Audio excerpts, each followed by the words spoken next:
அஸ்ஸலாமு அலைக்கும் வரஹ்மத்துல்லாஹி வபர்காத்துஹு. சூரா யாசீனில் 3வது வசனத்தில் இன்னக லமினல் முர்சலீன். அதே போல் சூரா சஃபாத்தில் 37 139 வ இன்ன யூனூச லிமல் முர்சலீன், அதே மாதிரி வ இன்ன லூத்தன் லிமனல் முர்சலீன்னு கேட்டிருக்கு. அல்லா தாலா எல்லா நபிமார்களையும் ஒரு அற்புதங்களையும் கொடுத்தும் சோதனைகளையும் கொடுத்தும் எல்லா நபிமார்களையும் அனுப்பியிருக்கதா சொல்கிறான்.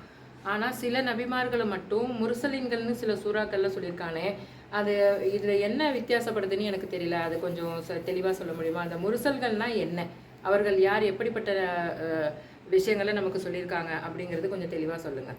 அஸ்ஸலாமு அலைக்கும் வரஹ்மத்துல்லாஹி. குர்ஆனில் 133 இந்த அத்தியாயங்களில் அல்லாஹ் சில தூதர்களோடு சொல்லும்போது பின்னாடி முர்சலீன் அப்படிங்கிற வார்த்தையை பயன்படுத்துகிறான்.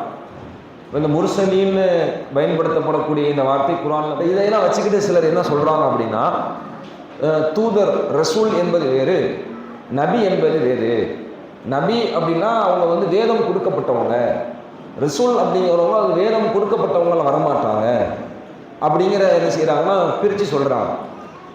இது நம்ம தவறு அப்படிங்கிறோம். நபியும் சரி ரசூலும் சரி ரெண்டும் ஒன்று தான்.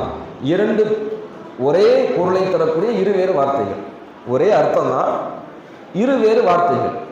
அந்த அடிப்படையில் தான் இது என்ன செய்யப்படுது, சொல்லப்படுது அப்படின்னு என்ன செய்யும் சொல்கிறோம். இப்போ நம்ம தமிழ்லேயே புழங்குவோம்ல, தந்தைங்கிறோம். தந்தைனா யாரு?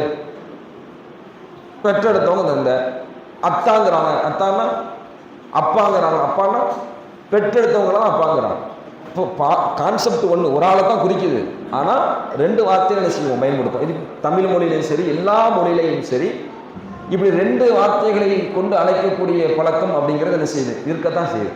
இப்போ அந்த அடிப்படையில் தான் இந்த நபி இந்த ரசூல் அப்படிங்கிறது ஒரே பொருள். அல்லாஹினால் தேர்ந்தெடுக்கப்பட்டு அவன் புறத்திலிருந்து வஹி அறிவிக்கப்பட்டு அந்த வஹியை கொண்டு மக்களுக்கு சத்தியத்தை சொல்ல வந்த தூதர்கள் அனைவரும் நபிதான், அந்த தூதர்கள் அனைவரும் ரசூல் தான். இதில் பிரித்து பார்க்கறதுக்கான எந்த முகாந்திரமும் இல்லை, சரியான ஆதாரப்பூர்வமான ஒரு முகாந்திரமாக இல்லை அப்படிங்கிறத நம்ம பதிய வைக்கிறோம். அப்படி இல்லை அப்படிங்கும் பொழுது சிலர் என்ன செய்கிறாங்கன்னா, இந்த முர்சலீன் வருது. இந்த முர்சலீன்னு வருதுன்னு சொன்னால் அந்த சிலருக்கு மட்டும் தானே அல்லாஹ் என்ன செய்கிறான், பயன்படுத்துகிறான். மற்றவங்களுக்கு பயன்படுத்துறது போது இது ஒரு வித்தியாசம் வரத்தானே செய்யுது அப்படிங்கிற மாதிரி கேட்குறாங்க. அப்படி இல்லை. முர்சலீன் அப்படிங்கிற வார்த்தைக்கு அனுப்பப்பட்ட தூதர்கள் அப்படிங்கிறது அர்த்தம். அரிசலா அப்படின்னா அனுப்பினான், தூதராக அனுப்பினான் அர்த்தம், அவ்வளோதான். முர்சலீனா அனுப்பப்பட்டவர் அப்படின்னு அர்த்தம். இதுதான் அதுக்கு அர்த்தமே ஒழிய அதுக்குன்னு தனித்துவமாக பிரத்யேகமாக தனி கேட்டகரி அப்படிங்கிறதுலாம் கிடையாது. இன்னும் சொல்லப்போனால் இந்த வார்த்தைகளை வச்சு நம்ம இதை பிரித்து பார்க்கணும்னு நம்ம முயற்சி பண்ணோம்னா இதே மாதிரி வேறொரு வார்த்தையை அல்லாஹ் குர்ஆனில் பயன்படுத்துகின்றான். முஹ்ததூன், நேர்வழி பெற்றவர்கள் அப்படிங்கிற வார்த்தையை பயன்படுத்துகின்றான். இதை சில நபிமார்களுக்கு மட்டும் அல்லாஹ் பயன்படுத்துகிறான். மற்ற நபிமார்களுடைய பேரை சொல்லும்போது பயன்படுத்தல. அப்போ மற்ற நபிமார்கள்லாம் வழிகேடர்கள்னு அர்த்தமா? அங்கே அந்த அர்த்தம் கொடுக்க முடியாது. சிலர்களுக்கு அல்லாஹ் பயன்படுத்துகிறாங்கன்னா அவன் பயன்படுத்தணும் விரும்பினா பயன்படுத்துகிறான். பிரத்யேகப்படுத்தி அல்லாஹ் சொல்லணும்னு நினைக்கிறான், சொல்கிறான். மற்ற நபிமார்களுக்கெல்லாம் முஹ்ததீன் வரலையே, நேர்வழியில் இருந்தாங்கன்னு வரலையே.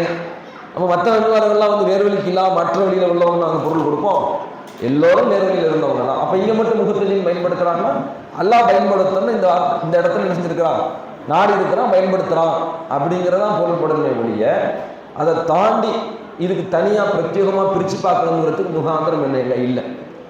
ஏன் இப்படி சில இடங்களில் பயன்படுத்தப்படணும் சில இடங்களில் பயன்படுத்தப்படாமல் இருக்கணும் அப்படின்னா அதுக்கு காரணம் என்னங்கிறது நமக்கு தெளிவாக இறைவன்படுத்தலில் சொல்லப்படலை. அல்லாஹ் நாடினால் அந்த வார்த்தையை சேர்த்துக்குவான், அல்லாஹ் வார்த்தையை நீக்கிக்குவான்.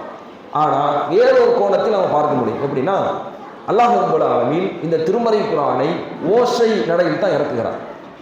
ஓசை நடையில் இறக்கும் பொழுது அதில் ஒரு இனிமையை சேர்க்கக்கூடிய தன்மையை அல்லாஹ் திருமறை குர்ஆனில் வச்சிருக்கிறான். அப்படியான ஒரு தன்மையை வேறு எந்த இதுலையும் நீங்கள் பார்க்க முடியாது.